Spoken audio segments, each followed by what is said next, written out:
Assalamualaikum warahmatullahi wabarakatuh. Halo teman-teman, perkenalkan namaku Salsabila Zahra Salihah, Prodi Manajemen dan Penilaian Properti, Universitas Gadjah Mada. Pada video kali ini, aku akan sedikit menjelaskan tentang siklus sistem informasi, manajemen aset, dan juga aplikasinya dengan studi kasus di Universitas Gadjah Mada. Selamat menonton! Mari kita masuki aplikasi sistem informasi manajemen aset yang disusun oleh Salsabila Zahra Salihah, saya sendiri.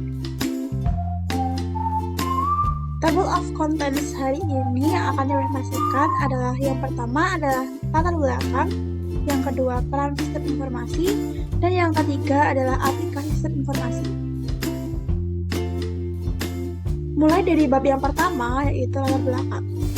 Apa sih itu SIMA?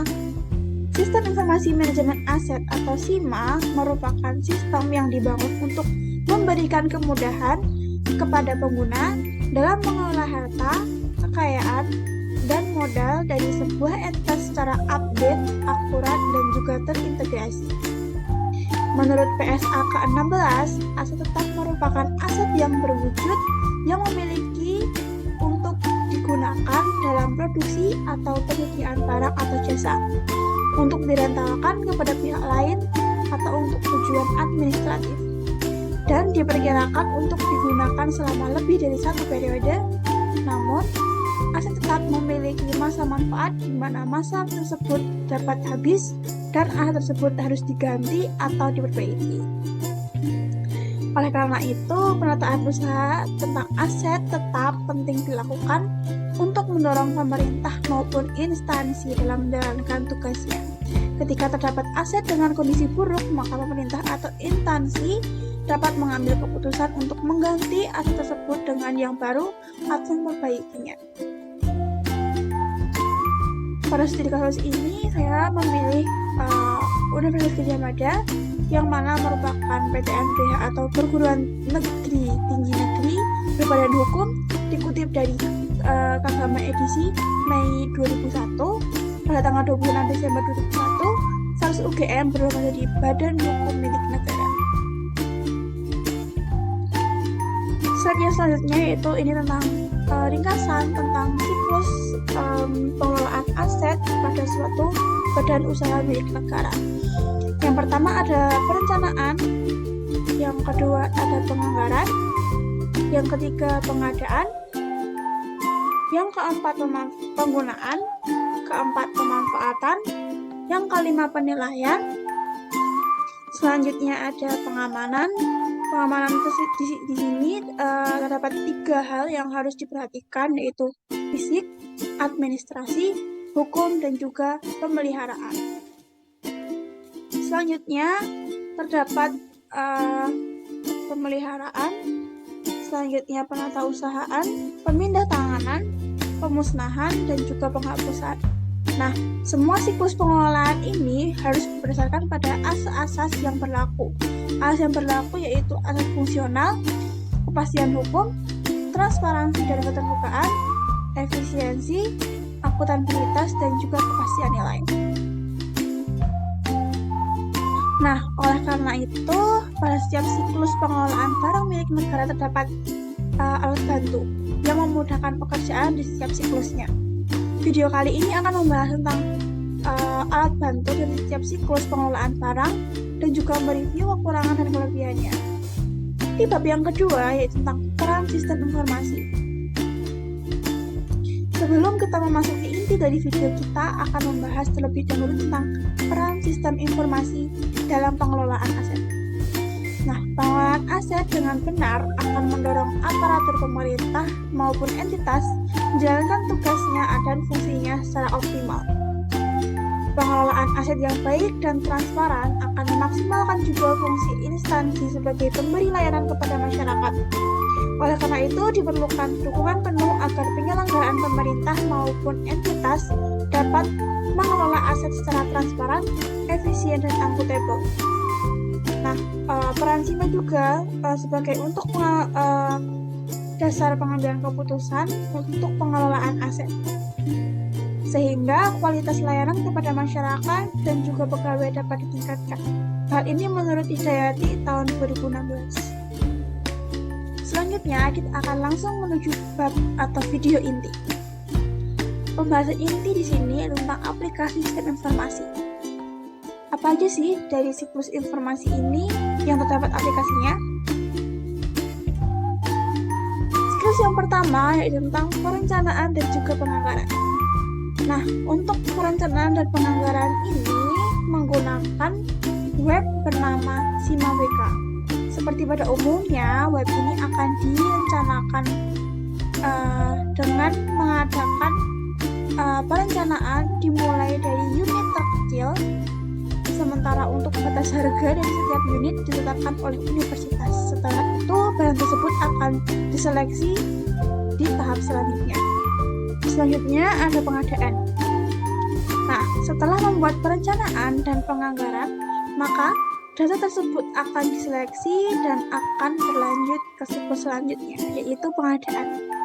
Pengadaan barang di UGM sudah diatur dalam Keputusan Rektor Universitas Gadjah Mada nomor 1672/UN1-P/KPT/Wukor/2020 tentang tata cara pengadaan barang atau jasa UGM.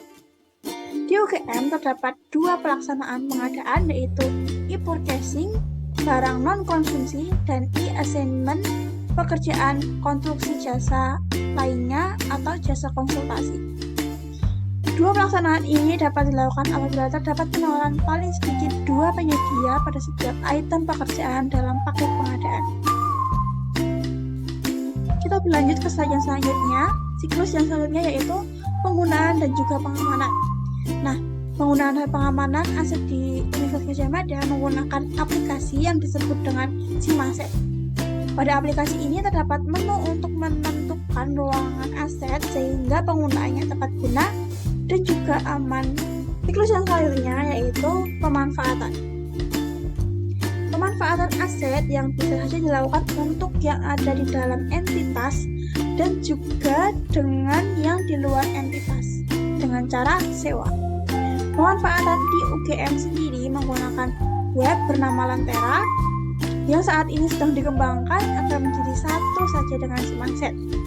Di UGM terdapat 3 jenis pemanfaatan, yaitu peminjaman, mutasi, dan pengembalian.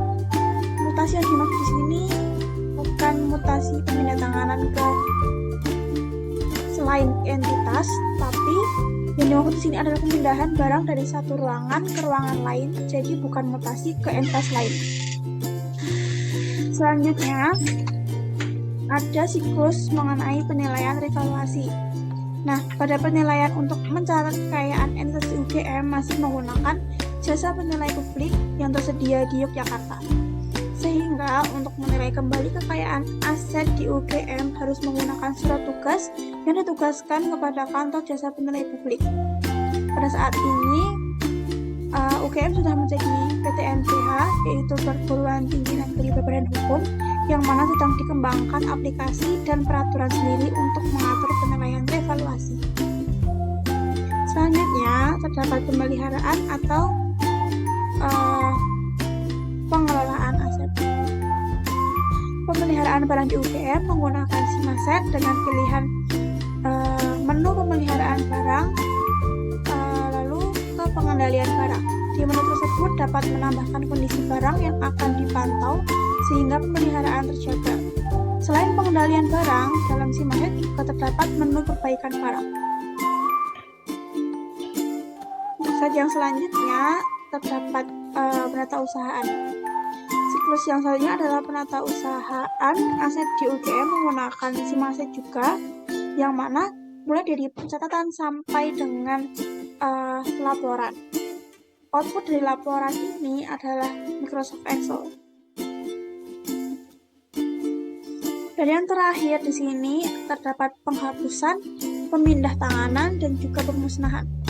Nah, penghapusan di sini sendiri dibagi menjadi 4, yaitu dijual, hibah, lelang, dan juga pemindah tanganan. Untuk penghapusan melalui lelang sendiri terdapat 2 jenis, yaitu dengan cara dilelang oleh KPKNL yang mana akan dilelang melalui lelang.id dan uangnya akan masuk ke UGM. Tapi uang yang masuk ke UGM ini adalah uang sisa dari biaya lelang yang sudah ditetapkan oleh KPKNL, biasanya sebesar 2%.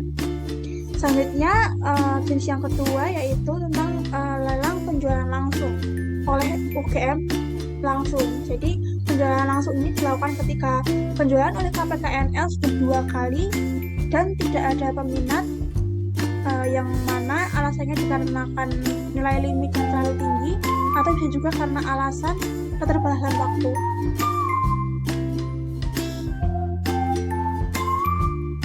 Untuk penilaian penghapusan dan juga sewa pemanfaatan sudah ada di SK Rektor nomor 643/UN1-P4/KPT/Pukor/2021 tentang perhitungan tarif sewa barang di lingkungan UGM.